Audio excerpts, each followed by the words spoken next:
अस्सलाम वालेकुम, नमस्कार, सत श्री अकाल एंड गुड इवनिंग। मैं हूं आरज़ू काज़मी और आप देख रहे हैं पॉइंट ऑफ व्यू। हमारे साथ हैं जी major general Ashwani Sivaj sir. बहुत शुक्रिया सर कि आज आप आए, thank you so much. Thank you Arzoo. Sir, Imran Khan को और शाह महमूद कुरैशी जो हमारे फॉरेन मिनिस्टर रह चुके हैं सर, दोनों को 10-10 साल की सजा सुनाई गई है। वैसे अपील दायर कर सकते हैं। क्या लग रहा है आपको? नवाज शरीफ साहब के साथ भी यही कुछ हुआ था, इफ यू रिमेम्बर 2018 में। अब देखो सच्चाई है आरजू, ये बदकिस्मती है पाकिस्तान की कि वहां पर जो इलेक्शन हैं वो उसी तरीके से होते हैं जो पाकिस्तान की आर्मी चाहती है। और आपने ठीक बोला कि जो पिछली बार जो इलेक्शन हुए थे उसके अंदर इमरान खान उनके फेवरेट थे और इमरान खान इलेक्टेड नहीं थे बल्कि सिलेक्टेड थे। और जो नवाज शरीफ के अगेंस्ट उन्होंने केस कर दिए थे, पाकिस्तान की आर्मी उनके बिल्कुल पीछे थी। मगर आज अब पूरा पलटा बदल गया है। अब हुआ क्या है, जिस प्रकार से इमरान खान और आर्मी के रिलेशन खराब हुए और कहीं ना कहीं इमरान खान के रिलेशन अमेरिका के साथ भी काफी खराब हो गए जब उसने इमरान खान ने अमेरिका की तरफ उंगली उठाई कि अमेरिका की गवर्नमेंट की इन्वॉल्वमेंट है उनकी उनकी गवर्नमेंट को ओवरथ्रो करने में। और कहीं ना कहीं पाकिस्तान की आर्मी से उनके इतने रिलेशन खराब हो गए कि ये तो होना था। ये लगता था कि देखो सच्चाई यह है कि हर देश के पास आर्मी है और पाकिस्तान में आर्मी के पास देश है। और पाकिस्तान में असली पावर जो है वो इस्लामाबाद नहीं, वो रावलपिंडी से चलती है। और अभी भी आप देखें, जब भी जना असीम मुनीर जाते हैं, चाहे वो अमेरिका गए हैं, सऊदी गए हैं, तो वहां जो टॉप लीडर होते हैं देश के उनसे मिलते हैं, क्योंकि उनको मालूम है कि पाकिस्तान के अंदर अगर किसी का से है तो वो चीफ ऑफ आर्मी स्टाफ का बहुत है।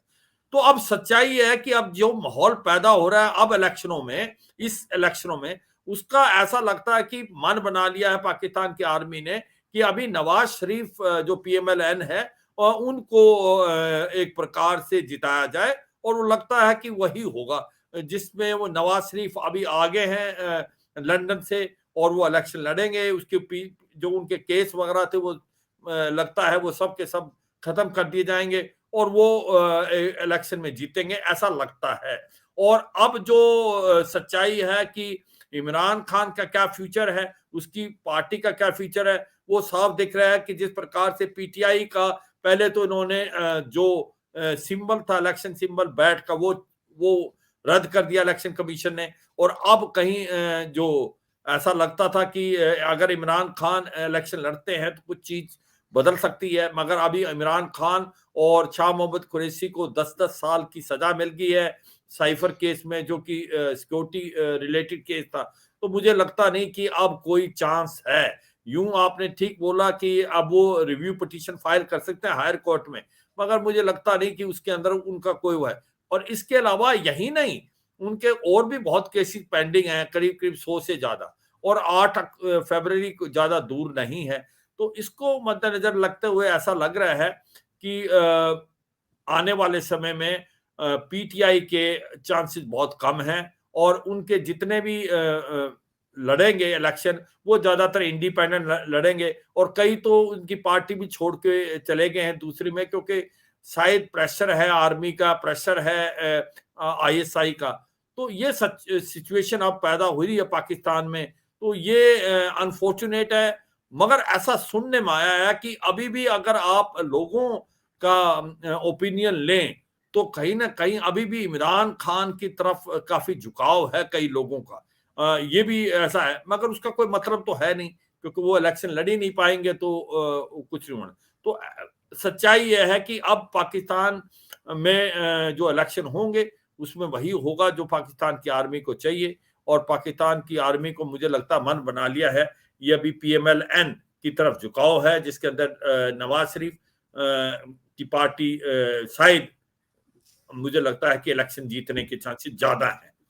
और मगर सर बिल्कुल सर ऐसे ही लग रहा है। लेकिन सर सिक्योरिटी को अगर पाकिस्तान की लेकर देखें तो अभी आपसे बात कर रही थी उससे थोड़ी देर पहले बलूचिस्तान के इलाके सिब्बी में जो है वो एक इमरान खान की ही पॉलिटिकल रैली के ऊपर अटैक हुआ है। उसमें 4 लोगों की बताया जा रहा है जाने गई हैं, कई लोग जख्मी हुए हैं। आपको लग रहा है कि ये एक जो रूटीन में बलूचिस्तान में अटैक्स होते रहते हैं उनमें से एक है, या ये इमरान खान को रोकने के लिए किया जा रहा है, इमरान खान की पार्टी को रोकने के लिए किया जा रहा है? देखो आरजू, ये कहना बड़ा मुश्किल है, मगर ये सच्चाई है कि अभी तो पाकिस्तान के जो प्राइम मिनिस्टर हैं, इंटरिम प्राइम मिनिस्टर हैं अभी, उन्होंने भी ये माना कि बलूचिस्तान की प्रॉब्लम है और बलूचिस्तान की लिबरेशन आर्मी जो है वो बहुत ज्यादा सक्रिय हो रही है।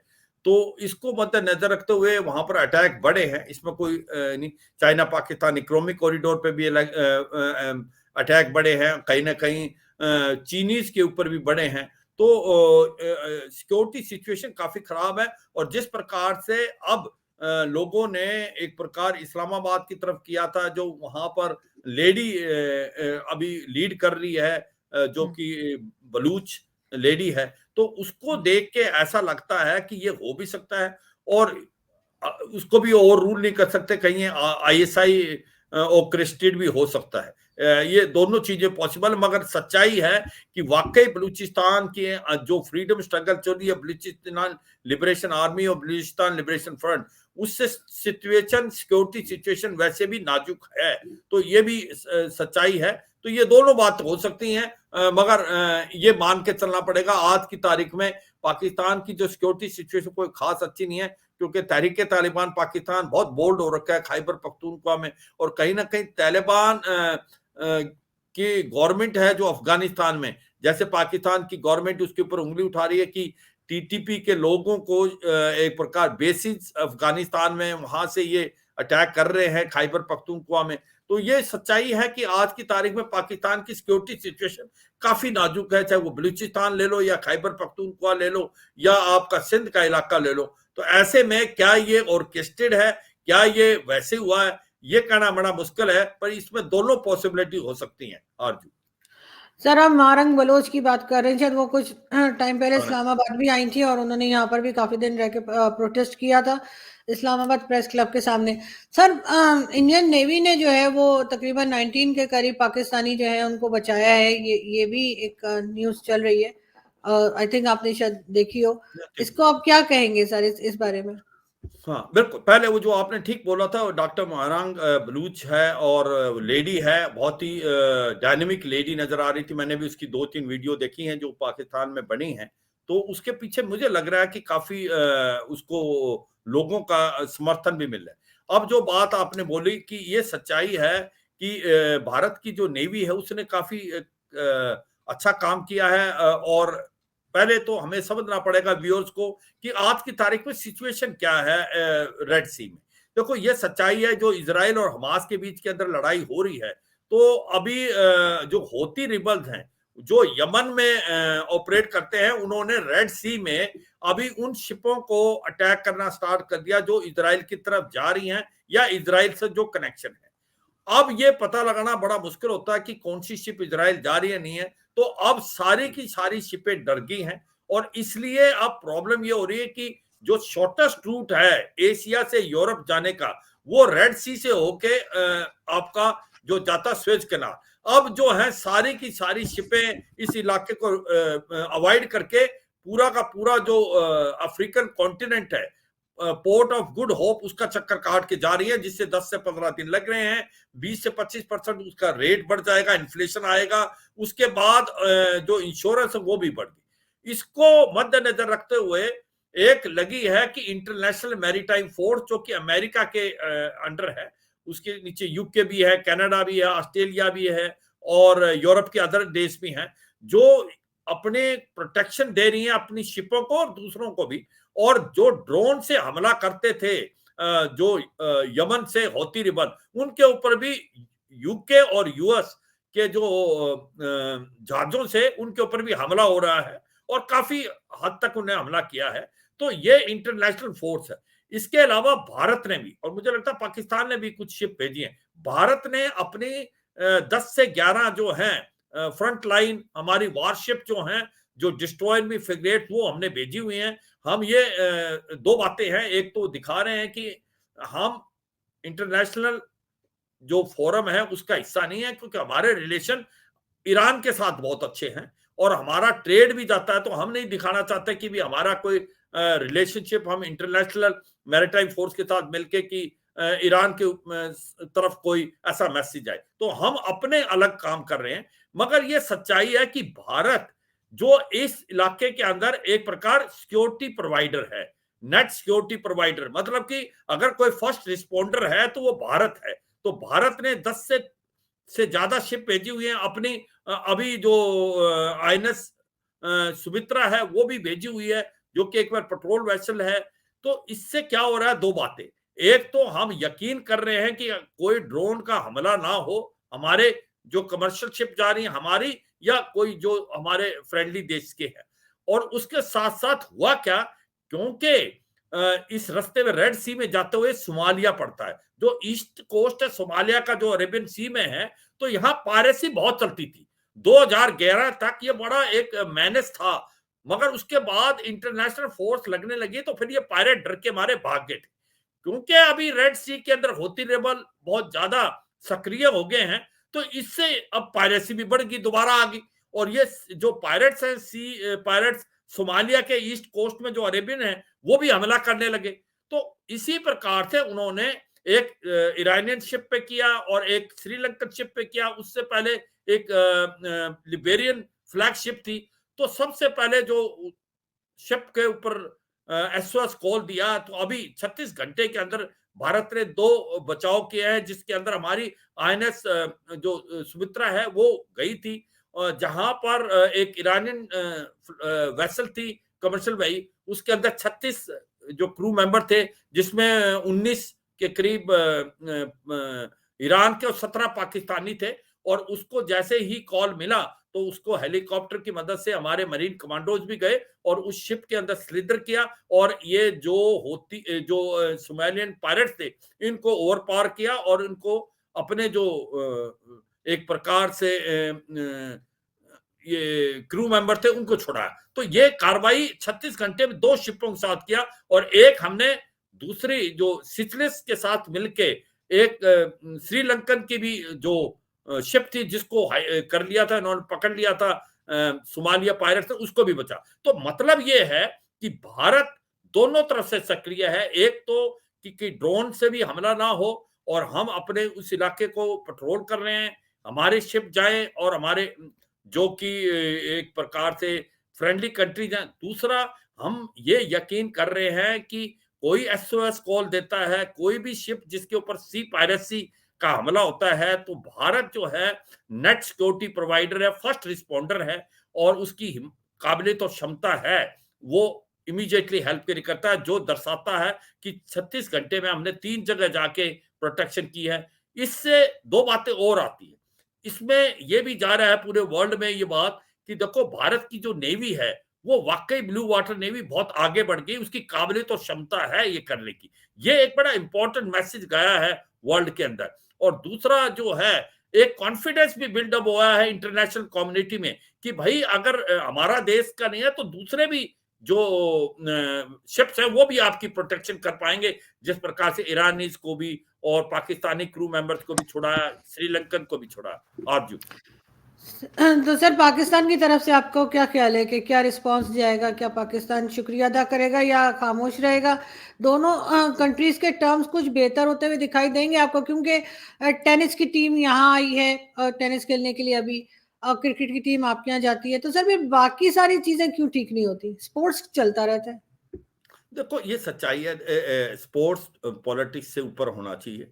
और देखो दोनों देशों के बीच में अगर एक प्रकार से स्पोर्ट्स है, आर्ट है, चलेगी तो अच्छी बात है, इसमें कोई शक नहीं है। मगर देखो बात आती है, आपने बताया कि क्या पाकिस्तान ने कुछ ना कुछ क्या उनका एक प्रकार से रिएक्शन होगा जो कार्रवाई की। देखो रिएक्शन के हिसाब से भारत काम नहीं करता। भारत काम करता है जो समझता है इंटरनेशनल कम्युनिटी के लिए भारत को करना चाहिए, और ये एक अच्छी बात है और ये एक बड़ा अच्छा मैसेज आता है वर्ल्ड ओवर। ये बात हमें समझ पड़ी। जहां बात आती है भारत और पाकिस्तान के रिलेशन की, देखो इसकी एक ही सबसे बड़ी प्रॉब्लम है, वो प्रॉब्लम है पाकिस्तान का टेररिज्म के साथ इन्वॉल्वमेंट। पाकिस्तान अगर टेररिज्म को साथ देना बंद कर दे तो फिर रिलेशन इंप्रूव हो सकते हैं। देखो ये सच्चाई है कि लश्कर तोबा जैसे मोहम्मद है आतंकवादी, वो भारत में भेजता है, और अभी भी 10,000 के करीब पीओजेके में बैठे हुए हैं जो लैस हैं अमेरिकन हथियारों से, जो कि छोड़ गए थे अफगानिस्तान में। और अभी जब बर्फ भी पड़ गई है वहां पर कश्मीर घाटी के अंदर बहुत कोशिश की जाती है इन्फिल्ट्रेशन की, वो अलग है कि हमारा इन्फिल्ट्रेशन ग्रेड जो है वो बहुत पुख्ता है। अब वो वैली के बजाय रजौरी पुंछ की तरफ भी कोशिश करें। तो मेरा मतलब ये है, अगर पाकिस्तान भारत के साथ रिलेशनशिप अच्छे करना चाहता है तो हमारे डॉक्टर एस जयशंकर और प्राइम मिनिस्टर मोदी ने बार बार ये दोहराया है कि भारत रिलेशनशिप अच्छा करेगा पाकिस्तान के साथ, मगर terrorism and talks can't go together. तो ये समझना पड़ेगा, टेररिज्म भारत तो अकेला कह नहीं रहा। अभी आपको सर जैसे जी नहीं, मैं सर एक सॉरी बताऊं अर्जु, जी हाँ बोलो, जी मैं जी एक जी चीज बता दूं कि देखो भारत ही तो नहीं है। अब अफगानिस्तान भी जो सोचा था कि वो तालिबान की गवर्नमेंट अफगानिस्तान में आ जाएगी तो बहुत अच्छा हो जाएगा, अब वो भी उंगली उठा रही है कि कुछ आतंकवादी पाकिस्तान से अफगानिस्तान जाते हैं। पाकिस्तान उठा रहा है कि तहरीके तालिबान पाकिस्तान को बेसिस अफगानिस्तान देता है। अब जो ईरान के साथ हुआ पाकिस्तान का, वो जैसे अल अदल जैसे सुन्नी मिलिटेंट्स है, वो कहता है ईरान की आपकी तरफ है, वो आके ऊपर हमारे ऊपर हमला करते हैं। इधर से भारत कह रहा है कि लश्कर तौबा और जैसे मोहम्मद जैसे आतंकवादी।